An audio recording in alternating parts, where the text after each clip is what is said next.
സാധാരണഗതി ഞങ്ങളിപ്പം രസായനവസ്തു എന്ന് പറയാം. പിന്നെ ഇത് വാജീകരണവസ്തു എന്ന് പറയാം. മറ്റൊന്ന് സർവ്വധാതുവിനെ വർദ്ധിപ്പിക്കുന്നതാണ്.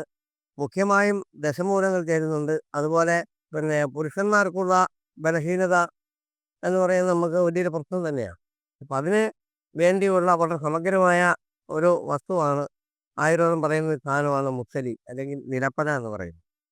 അതുപോലെ മറ്റൊന്നാണ് വാനരി അല്ലെങ്കിൽ നായ്ക്കുറുന്ന പരിപ്പെന്ന് പറയുന്നത്. പിന്നെ അതുപോലെ മറ്റൊന്നാണ് അശ്വഗന്ധം അല്ലെങ്കിൽ അമുക്കുരം എന്ന് പറയുന്നത്.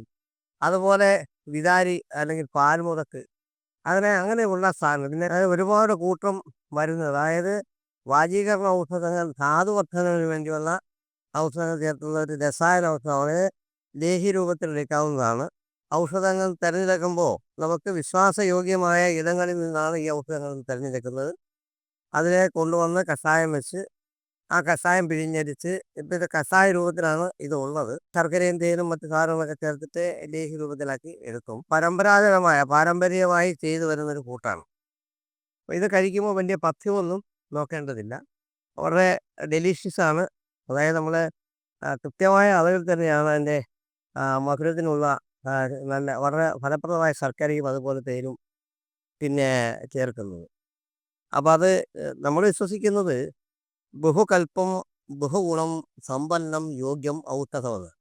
ഔഷധം ബഹുകൽപ്പമായിരിക്കണം, ബഹുഗുണമായിരിക്കണം, സമ്പന്നവും യോഗ്യവുമായിരിക്കണം എന്നാണ് നമ്മുടെ ആചാര്യന്മാർ നമ്മളെ പഠിപ്പിക്കുന്നത്.